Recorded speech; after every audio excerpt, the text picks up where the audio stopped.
तो good morning guys, मेरा third vlog है ये CH06 के लिए जो है ऑर्गेनिक रिएक्शन मैकेनिज्म। तो question 15, indicate the portable mechanism type ionic और radical for the following reaction. तो इसमें आपने बताना है जो रिएक्शन दिए गए हैं ये आयनिक टाइप है या रेडिकल टाइप है ना।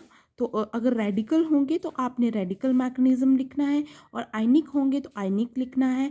और अगर दोनों में से जो जो रिएक्शन होंगे वो आपने लिखना है। आपने जो है वो आइडेंटिफाई करना है रिएक्शन को कि ये आयनिक टाइप है या रेडिकल टाइप है। आई होप आप समझ गए होंगे। क्वेश्चन 16 जो है, in the following reaction reactants and arrow showing the flow of electron are indicated, write the product of the reaction. ये जो आपको रिएक्टेंट्स दिए गए हैं इनका आपने प्रोडक्ट लिखना है। जो ये एरो इंडिकेट किए गए हैं उनको आपने सॉल्व करना है और इनका जो आपको दिए गए हैं रिएक्शन इनको रिएक्ट कराना है आपने और रिएक्टेंट्स लिखने हैं इसके। आई होप आप समझ गए होंगे। अब next question, why is iodine is a good nucleophile what a weak base। iodine has a large atom। Iodine के पास एक बहुत लार्ज एटम है और इसकी जो आउटर इलेक्ट्रॉन है वो क्या करता है, वो क्या कर रहा है, being further from the nucleus are, और न्यूक्लियस को वो लेस टाइटली हेल्ड कर रहा है। The outer electron are therefore more easily distorted by attraction. और जो आउटर इलेक्ट्रॉन है वो क्या कर रहा है, मैंने आपको बताया पहले ही, जो आउटर इलेक्ट्रॉन है वो जो लार्ज एटम है वो आउटर इलेक्ट्रॉन को क्या कर रहा है, वो न्यूक्लियस को लेस टाइटली पकड़ रहा है, जिससे क्या आउटर इलेक्ट्रॉन क्या हो रहा है, बहुत ईजिली क्या हो जा रहा है, डिस्ट्रॉटेड हो जा रहा है और अट्रैक्शन जो हो जा रही है वो पॉजिटिव सेंटर में आ जा रही है उसकी, और अटैक कर रहा है वो पार्शली पॉजिटिव कार्बन एटम को। क्या कर रहा है, वो अट्रैक्ट कर रहा है और क्या कर रहा है साथ में, पॉजिटिव सेंटर को क्या कर रहा है, अटैक कर रहा है और पॉजिटिव कार्बन एटम को readily. However it does not easily accept proton. इसलिए वो क्या क्या नहीं कर रहा है, ईजी एक्सेप्ट नहीं कर रहा है प्रोटॉन को। किससे, अल्काइल हैलाइड से। याद रखनी है, ये बहुत इंपॉर्टेंट बात है, आपने बहुत याद रखनी है कि वो इजीली एक्सेप्ट नहीं कर रहा है प्रोटॉन को अल्काइल हैलाइड से। इसलिए हमने बोला गया है कि act as a good nucleophile and B. इसीलिए हमने क्या बोला है, आयोडीन जो है एक गुड न्यूक्लियोफाइल है बट क्या है, वीक बेस है। तो आपने याद एक बेसिक सा याद रखना है आपने, ज़्यादा अगर आपको ना भी याद रहे, क्योंकि बेसिकली हम बहुत ज़्यादा सिलेबस पढ़ लेते हैं और हमें याद नहीं भी रहते हैं कुछ क्वेश्चन। तो आपने बहुत जो डीप डीप चीज़ें हैं वो ही याद रखनी है।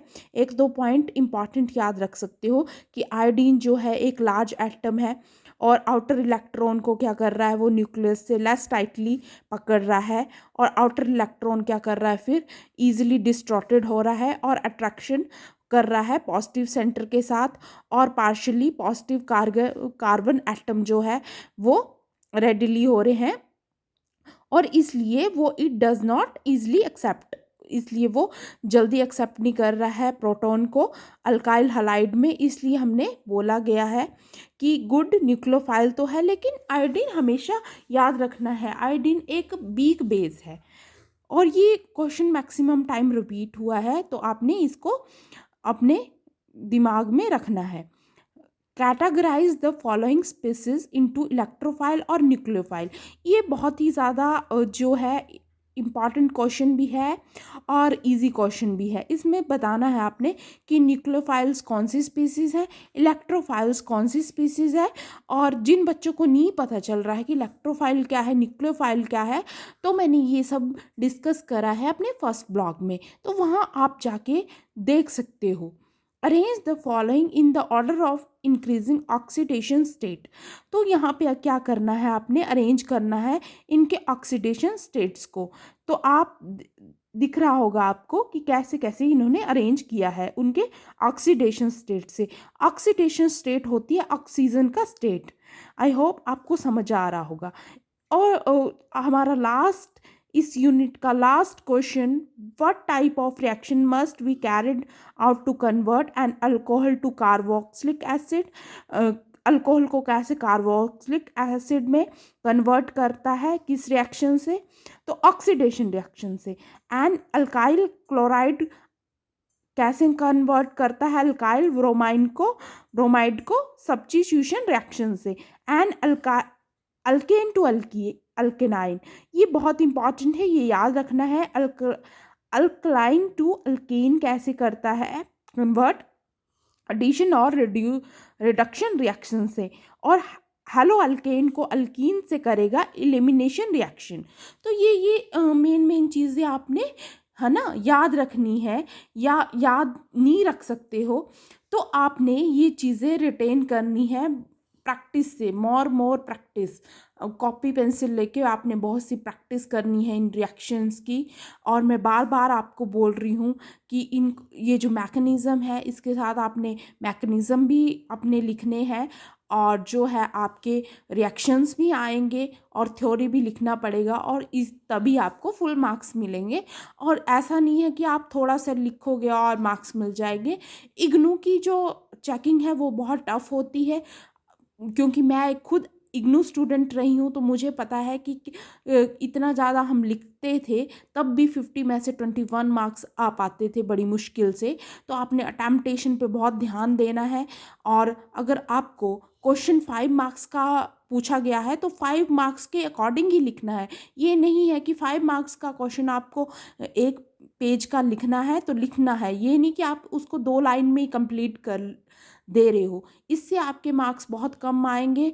हो सकता है कि आप फिर बोलो कि हमारे मार्क्स नहीं आए, हमने तो पढ़ा था सब कुछ। अटेम्पटेशन पे भी बहुत बहुत ज़्यादा आपने ध्यान देना है, क्योंकि इग्नू एग्ज़ामिनेशन में अटेम्पटेशन भी बहुत मैटर रखती है, क्योंकि ये एक इंटरनेशनल यूनिवर्सिटी है, और यहाँ पे जो प्रोफेसर चेक करते हैं वो बहुत टाइट मार्किंग करते हैं। तो इसलिए अटेम्पटेशन का बहुत आपने ध्यान रखना है, और बहुत अच्छे तरीके से आपने पेपर को अटेम्प्ट करना है। हो सके तो आप पेपर अटेम्पटेशन का प्रैक्टिस भी ज़रूर करें, प्रीवियस ईयर पेपर से ज़रूर करें, ताकि आपके एग्ज़ामिनेशन में अच्छे मार्क्स आएँ।